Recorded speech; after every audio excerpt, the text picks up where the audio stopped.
Anda kembali bersama kami di Kompas Malam. Saudara, jelang pendaftaran calon kepala daerah di Pilkada 2024, mantan Gubernur Jakarta, Anies Baswedan menyambangi markas DPD PDI Perjuangan Provinsi Jakarta di Cakung, Jakarta Timur hari ini. Kedatangan Anies disambut oleh petinggi DPD PDI Perjuangan. Kedatangan Anies akan menyambut respon Sekjen PDIP Hasto Kristianto yang mengatakan kalau Anies ingin didukung, datangi saja ke PDIP. Anies Baswedan hingga kini belum mendapatkan perahu untuk berlayar di Pilkada Jakarta 2024 setelah PKS, Nasdem, dan PKB bergabung ke Kim Plus mengusung Ridwan Kamil Suswono.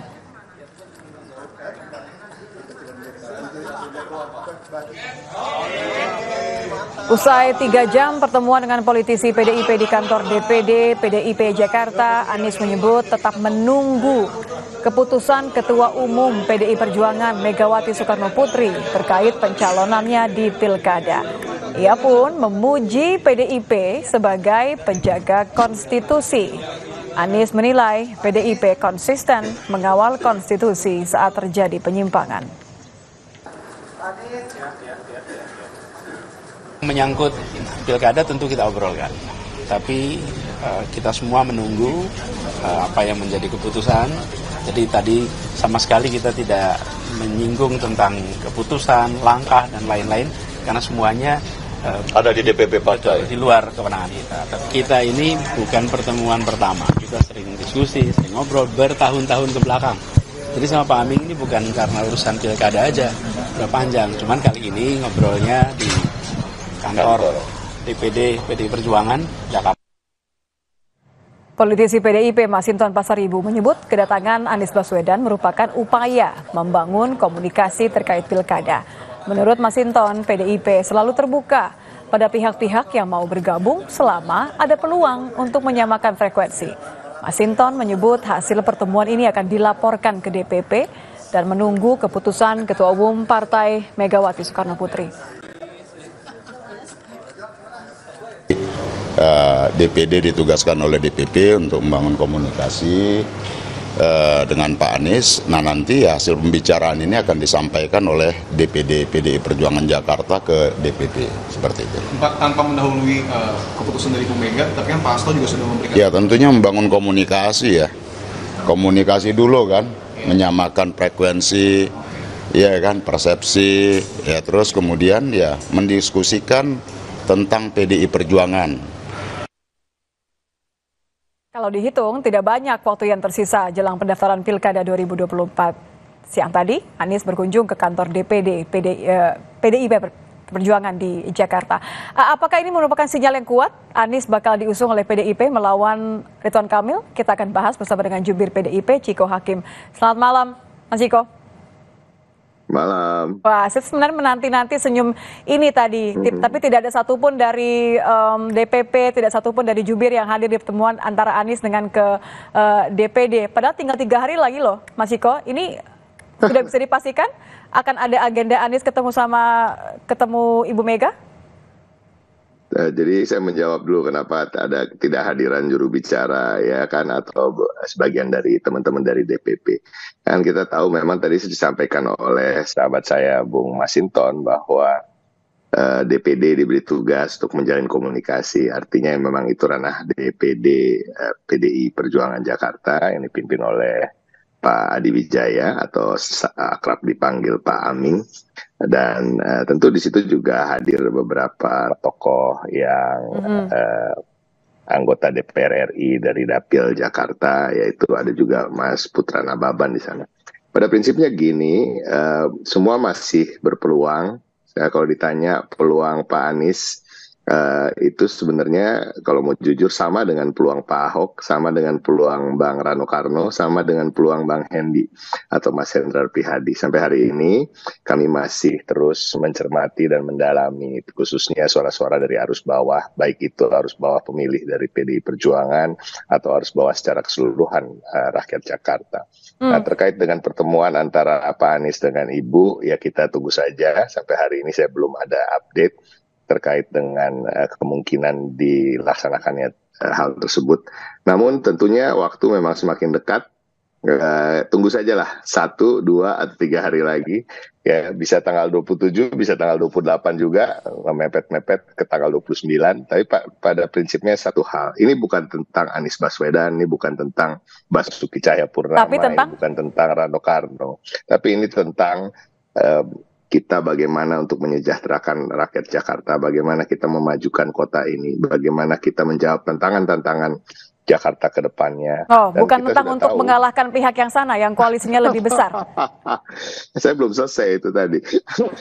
Dan kita juga tahu memang sudah ada satu koalisi atau kerjasama politik yang terbentuk yang cukup gemuk.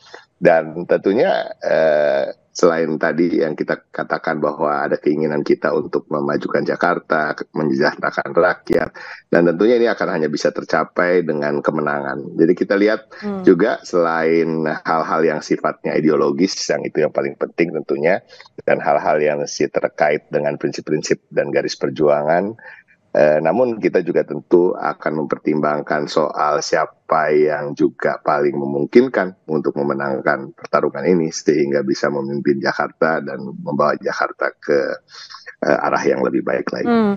Kalau diposisikan posisinya Pak Anies masih sama dengan Ahok, masih sama dengan kader-kader lain, ini saya jadi bertanya-tanya, jangan-jangan ketemuan tadi memang hanya untuk mengakomodir pintu selalu terbuka, tapi hasil lihat nanti, belum tentu Anda yang akan dipilih, begitu nggak Mas Iko? Ya, tadi kan juga disampaikan oleh Pak Anies Baswedan langsung dan juga Pak Adi Wijaya atau Kohaming bahwa memang semua bermuara dan akhirnya akan diputuskan oleh Ibu Ketua Umum. Dan tidak satupun dari kita yang bisa membaca pikiran Ibu Ketua Umum. Tapi kan kodenya sudah kemarin, kalau mau nurut, saya ingin memutarkan sedikit kembali pernyataan dari Ibu Mega terkait dengan keseriusan Anies Baswedan kalau mau gabung, apalagi sudah melihat ada nampaknya yang mendukung Anies Baswedan di antara PDIP. Kita akan dengarkan bersama. Aku bilang enak aja ya, ngapain gue suruh dukung Pak Anies? Dia bener nih, kalau mau sama PDI, kalau mau PDI jangan kayak gitu dong ya. Ya tinggal mau nggak nurut ya. Lihat dong. Jadi syaratnya apa, Bang Ciko, untuk Anies kalau sampai mau mendapatkan restu? Karena kan waktunya tidak banyak lagi. Syaratnya sebenarnya sama dengan syarat-syarat calon-calon kepala daerah di daerah-daerah lain, baik itu tingkat provinsi maupun tingkat kabupaten kota. Syaratnya template bagi mereka yang bukan kader dari internal kami. Tentu yang pertama adalah kesepakatan yang bersangkutan terkait dengan ideologi yang kami usung, ideologi yang kami percayai, ide-ide, prinsip, dan gagasan yang memang sudah melekat di Jadi PDI maksudnya Perjuangan. Anies harus ngalah dengan ideologi yang selama ini memang diusung sangat berseberangan, tidak hanya di pilkada tapi juga di pilpres. Kita tidak melihat sejauh itu ya, apakah memang ada perbedaan yang memang meruncing atau dibikin runcing oleh pihak-pihak tertentu, kan kita nggak tahu. Tapi pada prinsipnya PDI Perjuangan ini kan ideologinya sebenarnya sangat mudah untuk disepakati karena tentu muaranya semua pada Pancasila dan semboyan yang melekat padanya yaitu Bhinneka Tunggal Ika. Ketika ada keyakinan bahwa akan memperjuangkan kesetaraan, bahwa tidak akan membeda-bedakan antar suku, agama, ras, dan golongan, dan juga tentunya keberpihakan pada wong cilik dan cara-caranya yang sesuai dengan apa yang menjadi pemikiran-pemikiran di partai kita atau sinkron let's say dengan pemikiran-pemikiran terkait dengan kelestarian lingkungan hidup, hal-hal yang sifatnya terkait dengan hunian seperti apa yang layak untuk rakyat Jakarta, ya kan, apakah nanti rakyat Jakarta akan mendapatkan pendidikan gratis segratis-gratisnya sampai tingkat perguruan tinggi. Hal-hal yang sifatnya teknis seperti itu juga dibicarakan selain soal ideologi dan prinsip.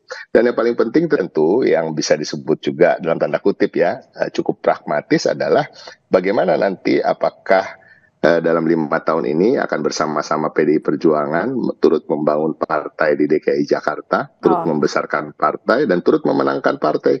Ini maksudnya kalau nanti sudah menang tidak ditinggalkan begitu? Seperti yang lalu? Ya itu wajar aja dan itu saya rasa semua partai politik seharusnya juga memberikan syarat-syarat yang sama ketika mengusung calon-calon yang bukan dari kadernya. Alhamdulillah PDI Perjuangan selalu tegas terkait dengan hal tersebut. Nah, ini juga kita berikan syarat yang sama kepada Bung Edi Rahmayadi di Sumatera Utara dan beberapa calon-calon lain yang bukan dari kader partai. Oke, kalau syaratnya nampaknya masih utamakan kaderisasi, masih utamakan ideologi, tentu kita lihat akan harus ada strategi nampaknya ya. Saya penasaran, kalau memang arahnya ini betul nanti akan mengusung Pak Anies, bagaimana kira-kira caranya meyakinkan akar rumput? Tidak hanya di Pilkada Jakarta, tapi kan ini juga kita bicara besar begitu ya. Bagaimana kemudian meyakinkan bahwa Anies yang begitu selalu berada di seberang, ini bisa akan bersama-sama terus dengan PDIP. Kalau yang sebelumnya dari dalam saja ternyata bisa berseberangan nantinya. Mungkin pendek aja ya, ada yang lebih seberang lagi daripada Pak Anies. Siapa tuh yang lebih berseberang lagi?